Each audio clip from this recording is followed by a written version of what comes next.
Olá, meu nome é Renata Scatena, eu sou médica pediatra e o meu convidado de hoje é o Dr. Paulo Moscardi e falaremos sobre infecção urinária em crianças.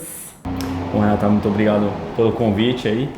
Acho que é um tema bastante importante aí, que muitas mães têm dúvidas, então acho que vai ser bem legal a gente conversar sobre esse tema aí. E nesse vídeo nós falaremos sobre o que é infecção urinária, qual a sua importância, os principais sintomas, tratamentos, se precisa ou não precisa de exames e, o mais importante, quais são as medidas de prevenção. Então, acompanhe a gente nesse vídeo até o final.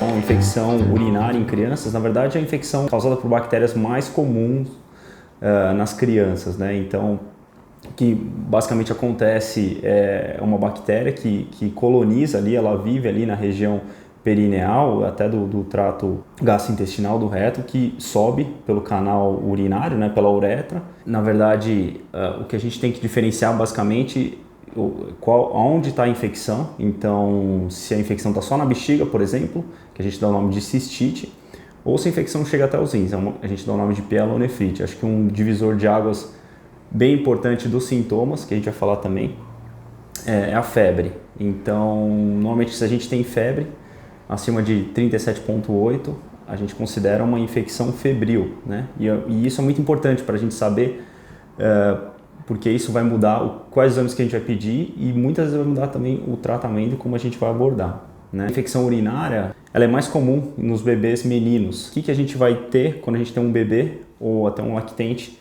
com infecção urinária? Quais são os sintomas? Na verdade, os sintomas são um pouco inespecíficos, né? Então a criança ela fica com uma irritabilidade maior, ela não está se alimentando bem, então às vezes ela não consegue falar, por exemplo, que ela está com uma ardência no xixi, né? Às vezes algumas mães podem notar uma coisa mais rara, mais difícil, nota que quando a criança faz xixi, ela chora ou tem um pouco de dor, mas isso é uma coisa bem difícil de ver. Alguns casos mais graves, que é pielonefrite, que é quando a infecção chega nos rins, a criança vai ter febre, né? E ela pode também chegar, em alguns casos mais graves, de ter desidratação também. Na cistite não, na cistite normalmente é uma infecção que não tem febre, ela é menos grave. E algumas crianças mais velhas, principalmente, podem referir também um pouco de dor ali, dor baixa, né, no baixo ventre. Então elas podem reclamar, elas já vão falar que tá doendo para fazer xixi. Então, acho que esses são os principais sinais e sintomas que a gente tem que ver nas crianças. Então, os bebezinhos é um pouquinho mais difícil, né? Eles ficam mais irritados, choram mais. E normalmente eles não têm outros sintomas, assim, né? Não vai ter, por exemplo, tosse, nariz correndo. Então, essa criança a gente vai pensar um pouco mais na infecção urinária. Então, isso é super importante, principalmente para as mães aí dos bebês, das crianças até 2 anos, que ainda não conseguem localizar a dor, sinalizar que está com dor, que está com desconforto. Então, a infecção urinária, principalmente nos lactentes, nos bebezinhos aí abaixo de 1 aninho e principalmente nas crianças abaixo de 3 meses, sempre olhar para o estado geral, para os sintomas que são muito inespecíficos. Então é aquela criança que vinha super bem, de repente começa a ficar ou muito irritada, ou muito sonolenta, chora bastante, ou então dorme bastante, interfere na mamada, né? Então aquela criança que vinha mamando super bem e de repente tá uma criança mais irritada e na maioria das vezes é associada à febre. Então esse é um sinal importante que o organismo está nos dando para a gente verificar se não tem nenhum tipo de quadro infeccioso. Então a criança com febre, sem nenhum outro sinal mais específico, ela precisa ser investigada para infecção de urina, considerando essa alta incidência e prevalência, principalmente quando estamos falando de meninos. Outra coisa que muitas mães vêm falando para mim, isso é um dado um pouco mais subjetivo e é difícil de avaliar isso. Eu falo assim, mas o cheiro do xixi tá forte. Eu acho que isso é um dado importante, mas não necessariamente o cheiro forte da urina quer dizer infecção, entendeu? Por exemplo, a criança às vezes está pouco desidratada e a urina ficou um pouco mais concentrada e tem um cheiro, um odor mais forte. Isso não necessariamente quer dizer infecção. Basicamente tem 2 exames de urina que a gente vai fazer.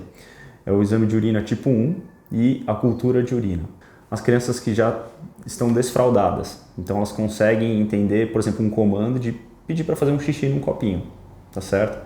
Para as crianças que a gente não tem, não consegue pedir para ela fazer xixi no copinho, por exemplo, um bebê, não tem como você fazer isso. Tem alguns métodos. Um é o saco coletor. O saco coletor não é o ideal, na verdade. Ele serve para urina tipo 1, mas para cultura ele não é o ideal, por conta do risco de falso positivo. E um detalhe importante é saber o que a cultura vai pesquisar. A cultura vai pesquisar exatamente o bicho que está causando aquela infecção. Exato. Então, para a gente é muito importante saber o bicho e, junto com a cultura, é feito também o antibiograma, que ele vai testar quais são os antibióticos que terão uma maior resposta, uma melhor resposta para aquele bicho. Então, este exame é essencial, primeiro, para um diagnóstico correto e segundo, para que a gente possa fazer o tratamento correto para aquele caso. Exato. E aí você me pergunta, qual que é o melhor jeito de coletar a urina para a criança que não faz xixi? Então, basicamente, a gente tem 2 jeitos. Um é com sonda, que é uma coisa que normalmente as mães têm um pouco de dificuldade de entender por que não, mas por que precisa pôr a sonda? É porque é o melhor método, é o melhor método principalmente se você tem uma alta suspeição de ter infecção urinária e a urina 1 já veio suspeita de infecção, que a doutora Renata já comentou, a gente quer sempre tentar identificar qual que é o bicho, qual que é a bactéria que está causando, para dar o antibiótico certo, entendeu? Se a gente, por exemplo, dá um antibiótico que a bactéria tem uma resistência, a gente não vai estar conseguindo tratar. Outro jeito, também não é tão difundido no Brasil, na verdade, é a punção suprapúbica.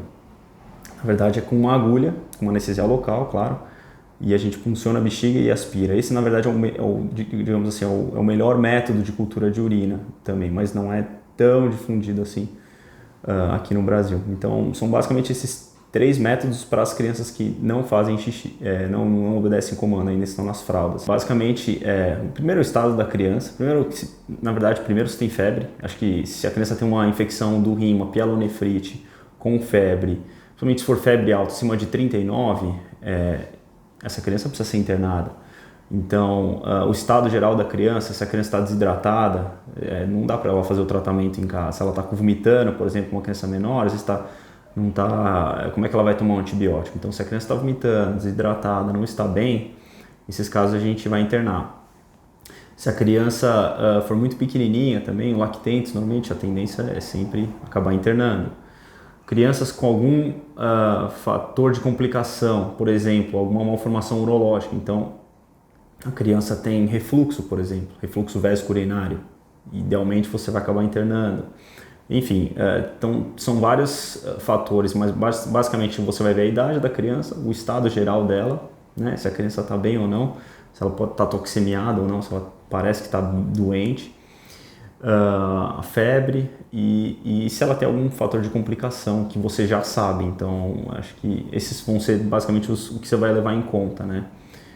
Se ela está conseguindo tomar um antibiótico também. Enfim, acho que essas são o que a gente vai olhar. E o tratamento normalmente varia entre 7 a 14 dias, dependendo de quão grave a infecção está, né? Acho que isso. E é super importante também ter em mente que não necessariamente começou a terapêutica internado, vai precisar manter todo o período internado. É possível controlar a infecção, verificar se está tudo bem, a criança tem uma boa aceitação do antibiótico via oral e aí continua o tratamento em casa. Então, é importante que os pais tenham isso em mente para não aumentar aquela tensão. Quando se fala em internação, não tem jeito, né?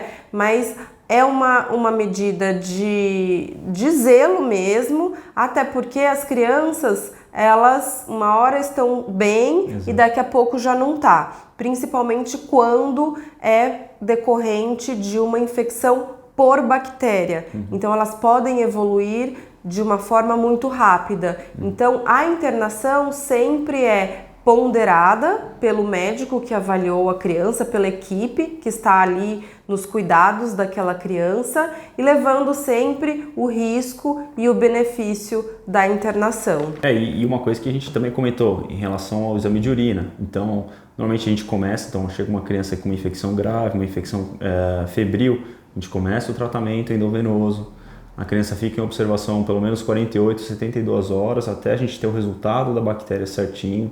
A gente vê se essa bactéria é suscetível a antibiótico via oral, então se ela vai poder ir para casa tomar um antibiótico, porque tem algumas bactérias que não são. Então você vai ter que às vezes fazer o tratamento todo no hospital, infelizmente. Enfim, mas eu acho que esses são esses detalhes que você falou. A criança não necessariamente vai precisar ficar internada todo o tratamento, né? Acho que vai variar, vão ter várias variáveis, se ela está respondendo bem, qual bactéria que é, enfim. Isso. E um recado que eu gostaria de passar, independente da criança estar internada ou em casa, é muito importante que em qualquer tipo de infecção, não só para infecção urinária, sempre olhar para o estado geral daquela criança.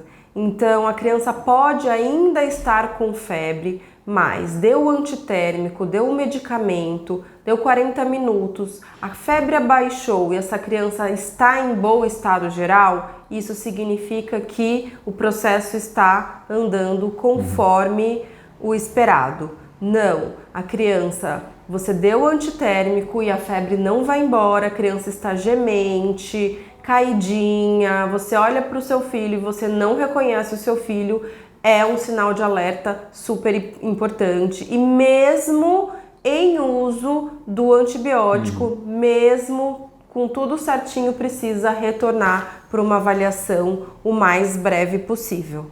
Né? Geralmente, quando a gente começa o tratamento, a criança ainda pode ter febre por até 72 horas. Então, não significa que o tratamento não está sendo eficaz. Mas uma das formas da gente controlar a evolução positiva do caso é olhar para o estado geral da criança. Então, a febre foi embora, ele está bem? Está tudo sob controle. Já o contrário não é um sinal de alerta de que essa criança precisa ser reavaliada. E sempre ter aí a preocupação de fazer uma avaliação com o pediatra recorrente, pedir fazer o segmento com o especialista. Então, às vezes, o especialista que fez o primeiro atendimento, ou então a equipe. O que é importante é que essa criança tenha esse olhar para saber o melhor momento, o momento mais oportuno e se existe ou não a indicação de prosseguir com a investigação. Então, prevenção. Então, temos o primeiro episódio. O que nós podemos fazer para prevenir outros episódios? E aí eu gostaria que o Dr. Paulo falasse um pouquinho para a gente agora sobre as medidas de prevenção. Sim. Não, é super importante esse detalhe, só comentando um pouco mais dos exames, esse detalhe que você falou. É importante você seguir com o seu pediatra para você saber exatamente quando é o melhor momento de fazer todos esses exames que eu comentei agora, porque não necessariamente quando a criança está com infecção você já vai fazer todos esses exames, tá certo? Então, agora falando um pouquinho sobre prevenção, primeiro eu vou falar nas crianças fraldadas, entendeu? Então, muitas mães têm dúvidas, como é que eu faço a higiene e tudo mais. Então, nas crianças que ainda estão em fraldas, só lembrar também da higiene. Então, tanto para meninos como para meninas, na hora de limpar, tem que ser sempre de frente para trás. Então, da onde tem, por exemplo, nos meninos, do pipi para trás. E nas meninas a mesma coisa, tá certo? Porque você não vai querer levar o cocô para frente, para a uretra. E aí você vai ter aquelas bactérias que vão subir até a bexiga, por exemplo. Então, sempre lembrar desse detalhe da higiene.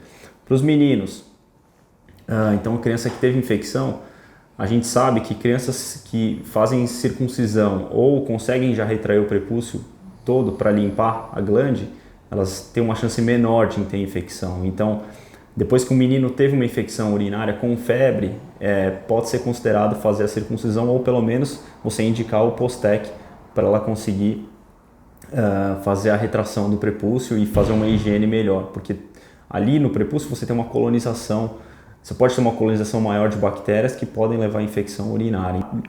Eu vou te falar como você tem que fazer xixi, por exemplo, eu falo para as mães, falo para as crianças. Então, o que eu falo, no intervalo de 3 em 3 horas. Hoje, muita gente já tem um smartphone. Eu falo assim, doutor, mas eu esqueço. Coloca ali um alarme. Eu sempre peço, na consulta mesmo, eu já peço para tirar o celular. Se a criança tem celular também, e falo para a criança fazer xixi de 3 em 3 horas.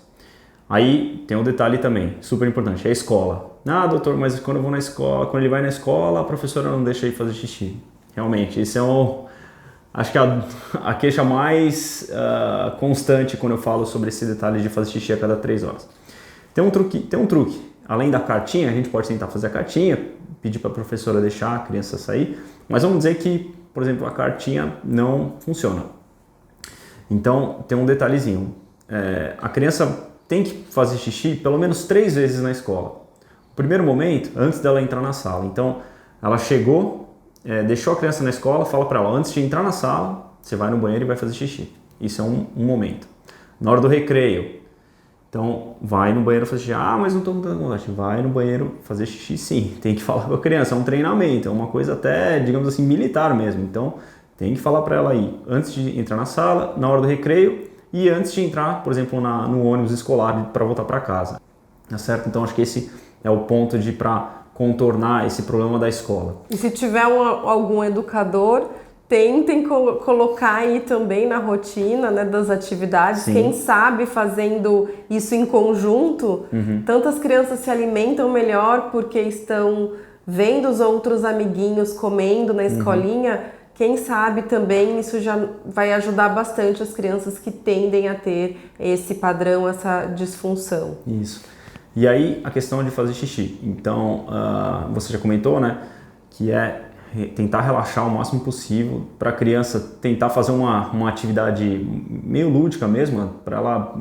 A criança não quer parar de brincar. Então, o banheiro não é interessante para ela. Ela só vai quando ela está explodindo mesmo. Ela não quer parar de fazer nada. Mas mesmo assim, a gente tem que tentar falar para a criança relaxar, esvaziar tudo, cobrar dela, ver se esvaziou tudo, para as crianças também sempre usar um apoio para os pés. Acho que isso, a criança às vezes tem medo de subir no vaso, então ela vai ter medo de ir lá. Então tem que tentar deixar um ambiente seguro para ela. Para as meninas, um negócio super importante, algumas meninas têm uma postura de contenção, elas fecham a perna na hora de fazer xixi. Então tem que sempre orientar, de falar para abrir bem a perna, relaxar e esvaziar tudo. Fica aqui o nosso agradecimento por vocês estarem aqui com a gente até o final e até a próxima. Obrigadão, obrigado aí mais uma vez pelo convite aí. Tá joia, até mais, tchau, tchau.